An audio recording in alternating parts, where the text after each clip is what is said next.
Hi, this is Sean Green with Vintage Design and Construction. Today I'd like to walk you through a house I recently finished in South Tampa and go over a few of the things that I've done in the house. A lot of people ask me about what the square footage price is on a house, and what I'd like to do is show you a few things that I include standard in my house that other builders include as an upgrade or they won't do at all. So if you compare someone's price per square foot, mine to another builder, you have to compare apples to apples, not apples to oranges, and you have to figure out, do you want it with all the upgrades or do you want it with no upgrades or somewhere in the middle? Anyway, I'd like to show you a few things, and we're going to start off here by the front door. This is an office at the customer's house, and we installed a barn door for the doors on the office, and she wanted a barn door here at her house, and what I included was soft open and soft close barn doors. First time I've ever done this in a house, but I kind of like the idea that it opens softly and it closes softly. It catches it and it closes softly. Because the thing with most barn doors is that they slide really too fast and they hit the bumper and they bounce back and they don't stay open or they don't stay closed. So the soft close is a really good feature for these barn doors. And I'm going to walk around the house. I'll show you a few things that are standard in my home, and I'll kind of just discuss a few items. What I include is, in every house we do impact windows. Like this is an impact zone for hurricanes, so we have impact windows in this house. So when the hurricane comes, the customer doesn't have to put up boards over their windows. They have impact rated windows in the house. And these also are vinyl windows, and they're white vinyl on the inside and black vinyl on the outside, which is not standard with most builders, two different colors on each side of the window. And what we do is we put wood trim around every window. Sometimes it's a little hard to see here because you're going with white walls and white trim. But I have a 4-inch trim around every window and a 6-inch header on there. And usually it matches the casing that goes around the doors in the house. And then I have a wood windowsill and a wood apron underneath it. And you can see I have 6-inch baseboard there, and we have 7 1/4 crown molding on the top. And crown molding, tall baseboard, and wood trim around all the windows is standard in all my homes. But I do it around all the homes. No marble windowsills, nothing like that. So a lot of my customers don't even do window treatments. They may do some blinds or something, but they don't do a lot of drapes or anything to cover the windows because the windows are an accent in themselves. Especially when you do white and if you do a contrast on a darker color here, it makes the windows stand out better. Something that's also nice in a custom home is that we didn't intentionally plan to do this build out here with the shiplap and the fireplace. It's something the customer decided to do after we started building the house. It didn't really affect the structure, so we didn't have to go back to permitting or anything like that. And they did an electric fireplace, because in Florida we don't have a lot of cool nights, so they have the electric fireplace where it gives off the nice view of flame and you can change the colors. And you get buy different size fireplaces. And the customer himself did the shiplap, and I let him do the shiplap to save himself a little bit of money and to allow him to put a little sweat equity into the house. And then he's going to mount a flat screen TV over the top here. I also have these sliding impact glass doors, and they're really an upgrade. Most builders won't do them, but we have the impact glass doors, so there's no putting shutters or putting wood over when a hurricane's on its way coming, and you're out there on a ladder, or having bolts or holes in your house to put bolts or nails. This is the kitchen. I assembled and installed all these cabinets myself. I order them online. They're real wood cabinets, and then I assemble them and hang them myself. So I do quite a bit of work on the house myself, as much as I can do. We designed this island, the size of it, the legs, and everything based on what the customer wanted. With the sink in the middle of the island and the dishwasher here in the island. Built this hood. She decided after we started that she wanted a built-in hood. So this hood is built custom to match the cabinets. You can't buy this hood anywhere. You just have to build it on site to match the cabinets, and then you get the same paint, the cabinet color, and you paint it to match. So we built that to match. And you can see in all the cabinets we have soft open and soft close. So there's no slamming of doors and slamming of drawers. You can see the drawers and all the doors are soft close and soft open. You got a Lazy Susan in here, and they have cabinet shelves all the way around. They have a backsplash, tile backsplash. Most builders would stop the tile backsplash right at the cabinets, but we take it all the way to the ceiling and take it behind the hood so everything flows together and it doesn't look like any starts or stops. And then again, you can see the wood trim around the windows in the kitchen and the impact windows in the kitchen. And we have plenty of GFCI outlets in the kitchen. And we have all those in here. We have a gas cooktop. We have gas piped in the house. We have a gas tankless water heater, the gas cooktop, and the gas dryer. And here we have a pot filler, which comes standard in most homes. And it's not something that's terribly expensive. You just got to think of it before you build the house. So you can fill the pots here, your big pots, so you don't have to carry pots full of water from the sink to the stove.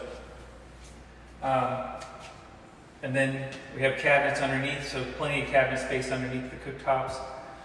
And we have built-in ovens. And then we custom designed this oven to the height that was right for the customer. We didn't just come in and say, well, standard height is this height. You know, we take the customer and measured them and brought them in here when I was laying out the cabinets to say what height would work best for you. And this is the microwave, and this is the oven. And we set it the right height for the customer. So the house is custom built for that customer. And of course, we look at what standard heights are based on what their height is, and we come up with a happy median that everybody's happy with. And it has crown molding on all the cabinets, and then you see how we have glass upper cabinets all the way around, and then crown molding. And then the customer picked out all the handles, the style handle and the color handles. And you can see most of the house is wrought iron black for all the hinges and handles and hardware, but the kitchen, she wanted everything in here to accent gold. So she has a gold faucet, she has gold handles, gold knobs, gold pot filler. So everything in here is a gold trim to match what she wanted for the kitchen, and the gold light fixtures here. And again, we set these light fixtures at the exact dimensions that the customers would want them at.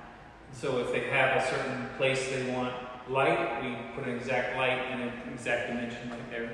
And we have the pantry here, where it has a walk-in pantry that's underneath the staircase, and with plenty of cabinet and counter shelving space.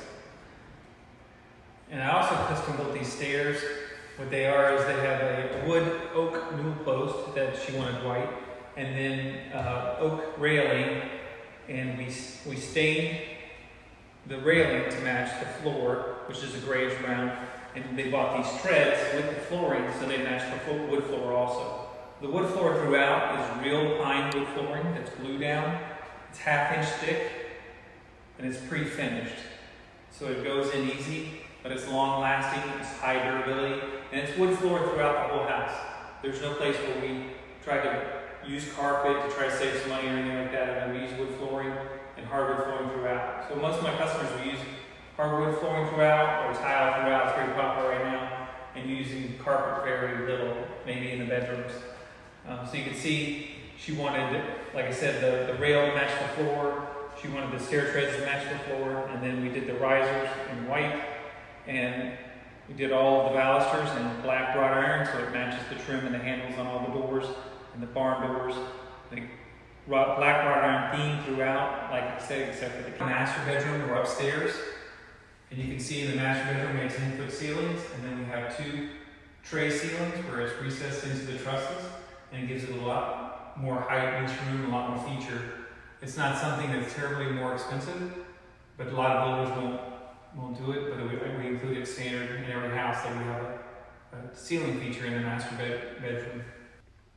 This is the master bathroom, and you can see here in the master shower we have a full frameless glass enclosure, and we have tile all the way to the ceiling, whereas a lot of builders will try to stop the tile and save a little bit of money by stopping the tile at 8 feet. We're taking the tile all the way to the ceiling, and we let the customers pick out the shower fixture, and they got the chrome, and you can see the accents in this master bathroom are all chrome. They got a frameless shower enclosure with the chrome metal on the top, chrome handles. They also have the chrome shower fixture, And you'll see that throughout there's chrome on all, and there's chrome handles on all the cabinets, and they're doing the gray cabinets up here, shaker gray to match the island downstairs. And these are all soft close and soft open also. They got the quartz countertops. Down in the kitchen, I forgot to mention that we had quartz countertops down there, which was top of the line quartz countertops, which is even more expensive than granite, even though it's a man-made product. And you see that chrome bathroom fixtures in here, chrome light fixtures. Here we have the standalone freestanding tub. It's similar to a clawfoot tub, but it's kind of a modern take on it, where it doesn't have the clawfoot. It's just a standalone tub, and it has the chrome fixture in the back with a handheld jet sprayer there in front of the window. And you can see how we also have trim around the window there, and impact glass also in there. So this is the guest bath, or the hall bath upstairs, and we have a herringbone tile pattern in the wall there, and you can also see we have frameless glass here, frameless glass enclosure. So I usually give the homeowner an allowance to do the glass enclosures on the shower, and it's usually enough to do frameless in all the bathrooms if they choose, or they can do framed in some and frameless in others. And here also we have a blue shaker, so they want to do something different, a blue shaker cabinet versus the gray shaker and the white shaker we have in the kitchen. So it's a similar style, but it's blue and it's new from the cabinet company. You can also see how they decide they want to do gold fixtures in here, gold handles, gold bathroom fixtures, and everything in here ends up being gold and gold light fixtures. And this is the guest bath. So this is the kids' room. This is their son's room. Both children's room is 12 by 12, which is pretty spacious. A lot of master bedrooms in houses are not 12 by 12, but the kids' bedrooms in the house are 12 by 12. Plenty of room for large beds and furniture. You see a lot of builders, they'll try to take shortcuts and build like 8 by 10 room or something like that, where it's a really small room. This is a 12 by 12 room, which is pretty spacious. Also, what I do in all the closets is I do a double swing door versus bifolding doors. Bifolding doors were never a good idea, and people are switching them out of old houses. First thing they do when they go in, remodel the house, is take the bifold doors and throw them away, because they're a pain to deal with maintenance and they collect dust. Well, these are double opening swing doors, and they're ball catch, so they catch them there. So you don't need a handle. You don't need a handle that opens. They're just dummy handles. And then inside you have plenty of room for spacing with for hanging stuff. And again, we didn't take shortcuts and use the smaller base upstairs. We still used a 6-inch base upstairs and still did crown molding all upstairs. So here we have in the hall closet, we have the air conditioning systems, the air handlers upstairs. So in here we have 2 systems in the house, and they're both Comfort Maker. The Comfort Maker is made by Carrier in the same factory, has the same Carrier warranty without the Carrier price tag. So we use Comfort Maker in all our homes. And in here we also did ultraviolet lights in there, and the ultraviolet light zaps the dust, keep dust particles down in the house so you breathe cleaner air. What we also did in the attic, and we do in every house, is Icynene foam insulation. We spray Icynene foam insulation in the attic so that the house is super insulated, so it's energy efficient. So in a house this size, 3,000 living square feet, 4,000 total, the electric bill is somewhere just over $200, typically if you keep the air at 70, 72 degrees, which is pretty energy efficient, because I know in older homes built in the 70s and 80s, in the summertime in Florida, when it's 90 something degrees out, to keep the house at 70, 72, usually you're looking at $300, $400, even $500 electric bill. If your air conditioner is not sufficient, you don't have a lot of good insulation in the house.